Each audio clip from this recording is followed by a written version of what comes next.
Hi there, everyone. My name is Molly, and I'm a peer wellness coordinator at the Duck Nest Wellness Center. This year, I've been teaching the cooking classes through Food for Lane County, and this is one of the things that we would have covered in the cooking classes spring terms. So I thought I would go over it with you all. So we're going to go over today just basics on how to freeze. And this is material that we have adapted from the Food for Lane County cooking classes. So for today's presentation, we're just going to kind of go over why we freeze food, how different foods freeze, and different freezing techniques to use. Okay, so first we're going to go over what freezing does to food and our lives. What freezing does is it changes the chemical structure of food. So without going into too much detail, it does slow the enzymatic activity of a food. It limits interaction with air or changes the taste and texture of food. And that's why sometimes food tastes differently when you have frozen them. And that's why some foods don't freeze well. So it also slows decomposition, which is the main reason why someone might freeze something. So it makes food last longer and it prevents it from decomposing or spoiling. And also during this time, it's especially important to know how to freeze because it limits your trips to the grocery store, which can be pretty dangerous. During the COVID-19 pandemic, it's just best to socially distance and prevent as many trips to the grocery store as you can and as you're able to. Okay.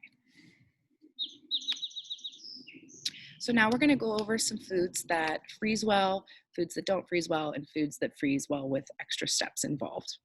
So the first one that we're going to go over are foods that freeze well. And these are foods that don't change too much in terms of enzymatic activity and texture, and they don't taste differently as much if you freeze them and then take them out later.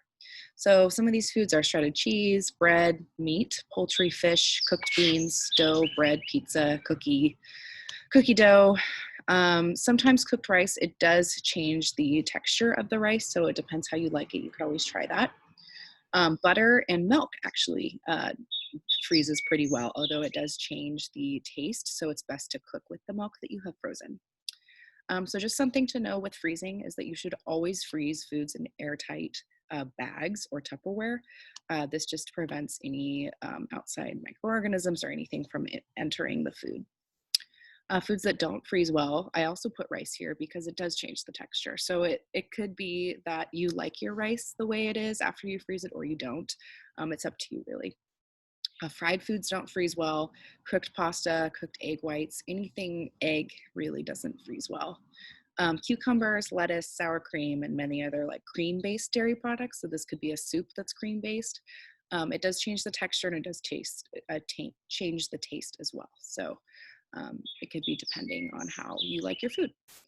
And then we're going to talk about foods to freeze with extra steps. So these foods you can also buy frozen, which may be actually cheaper for you. It depends on your grocery store and what, if you're buying organic or not. But basically, it's mostly fruits and vegetables that have extra steps for freezing. So for example, tomatoes, broccoli, and spinach need to be blanched. And we'll talk about that process after this slide.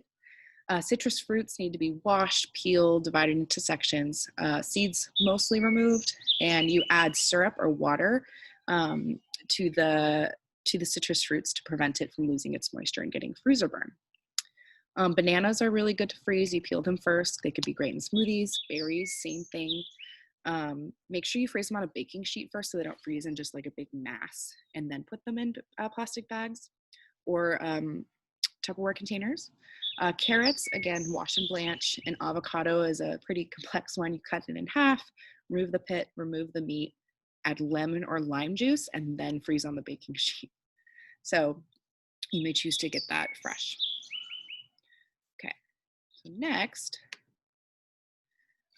so we're going to talk about how to limit freezer burn. So freezer burn is actually when your food loses moisture in the freezer. So the best way to limit this is to use airtight sealed bags or Tupperware to limit this. And not leave your food in the freezer for too long. So there's a lot of recommendations online. If you just look up how long does bread last in the freezer, how long does this last in the freezer, it usually lasts a lot longer than the expiration date, but you should definitely keep track of how long you have kept something in the freezer. One of the best things to do is to write the date of the time you put your food in the freezer so that you can look back on that.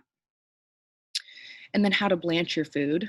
Blanching is basically a process of boiling your vegetable or fruit, sometimes in water for 30 to 60 seconds to soften or ripen it. Then you shock it immediately in ice water and freeze, and you make sure it's dry before you freeze it. So it's really important to say that blanching doesn't cook your vegetables. Um, it just creates an environment for them to be frozen easier. Okay, well, that's all that I have today for how to freeze your food. Keep up on our social media, Yo Duck Nest, and learn some more things about nutrition and mental well-being. Great, thanks.